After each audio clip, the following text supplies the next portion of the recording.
Et les gens qui veulent être milliardaires, qui sont payés à moins de 2 millions par mois. Bon, 2 millions même, c'est qui est exagéré. C'est-à-dire, eux, et il y a d'autres qui épargnent et qui disent qu'ils vont garder l'argent comme ça. Ça donne beaucoup jusqu'à des milliardaires. Si quelqu'un épargne 500 000 par mois, un an, il a 6 millions.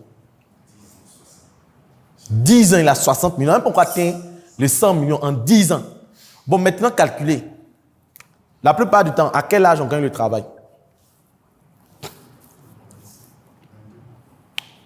22.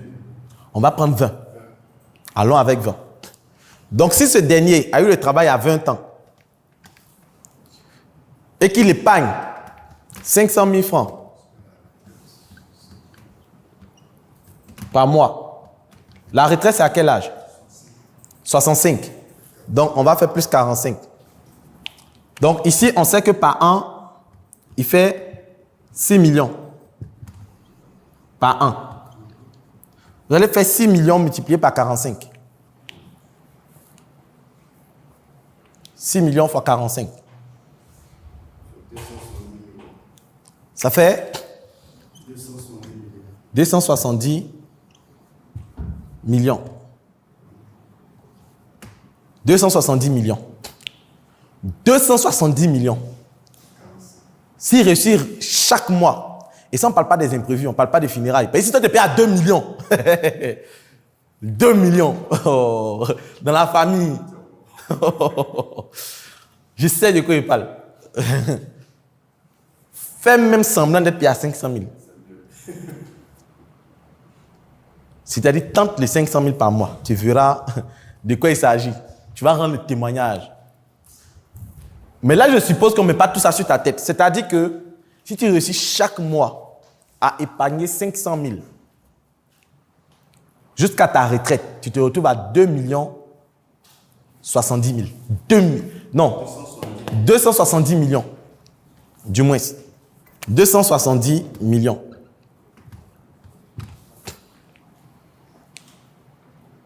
Parce que le milliard, les gens ne savent pas que c'est 9 zéros. Souvent, d'autres ne savent pas ça. Tu ne peux pas être milliardaire.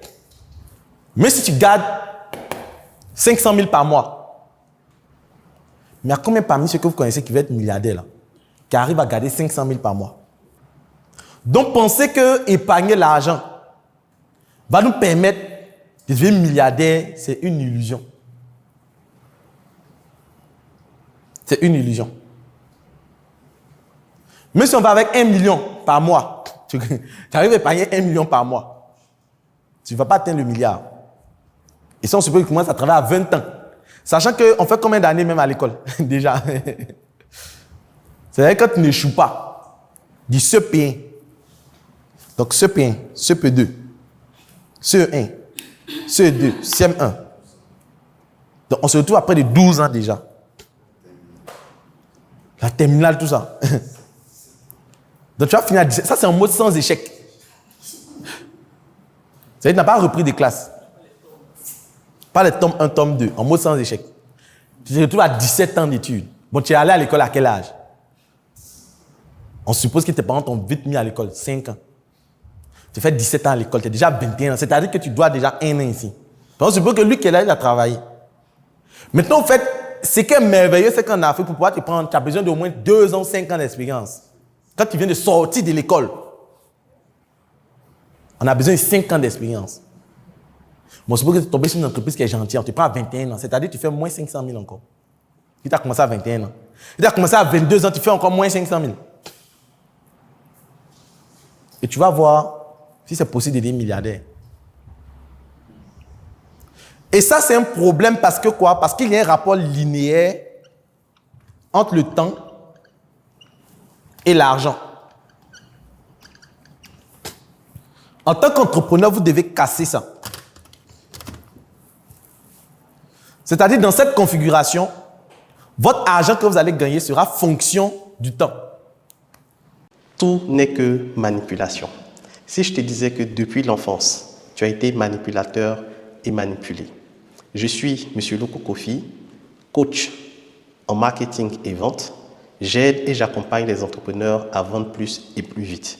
Ce que j'ai remarqué, c'est que la plupart des personnes ne comprennent pas que pour bien vendre, il faut manipuler. Oui, pour bien vendre, il faut manipuler. Manipuler, c'est orienter quelqu'un vers un objectif que vous souhaitez. Lorsque nous étions petits, nous avons des parents qui nous promettaient de nous acheter un vélo, un biscuit, un bonbon en fonction de nos résultats scolaires. Et à cause de cette promesse, qu'est-ce que nous faisions? Nous nous mettions au travail et nous savons que derrière ce travail, nous allons avoir une récompense.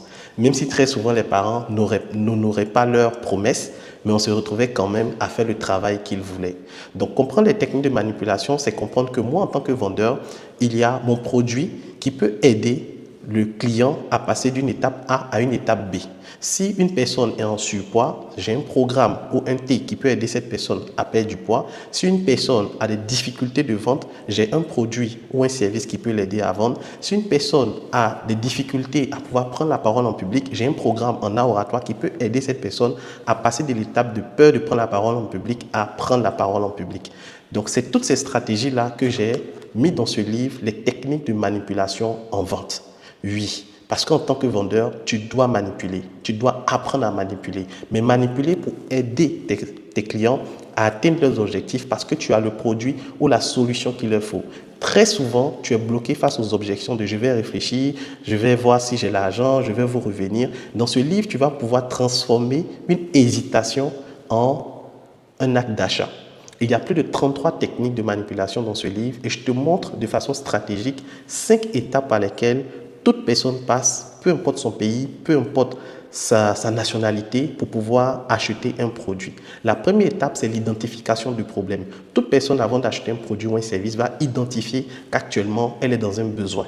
La deuxième étape, la personne va évaluer les différentes solutions qui se proposent à elle. Donc, je vais rechercher une solution pour pouvoir trouver une solution pour régler mon problème.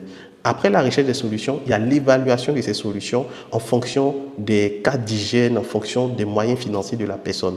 La quatrième étape, c'est l'acte d'achat. La personne va décider d'acheter une offre qui lui sied. Et la dernière étape, c'est l'évaluation après l'achat. Voici 5 étapes par lesquelles toute personne qui achète un produit ou un service passe. Et toi, en tant que vendeur, c'est d'appliquer des stratégies de manipulation qui vont pousser la personne à suivre et à acheter. Tu as très souvent vu des messages de vente où il y a des comptes à rebours, où on met sold out, où on te dit que tu n'as que 3 heures, où on te dit que c'est réservé qu'à 5 personnes. Tous ces messages de vente sont des stratégies de manipulation pour te pousser rapidement à l'action. Si toi aussi tu veux passer de manipulé à manipulateur pour pouvoir mieux vendre et pousser tes clients à l'achat, je te recommande le livre « Les techniques de manipulation en vente ». Clique sur le bouton « Acheter maintenant » afin de te procurer ce bijou qui t'aidera à mieux vendre.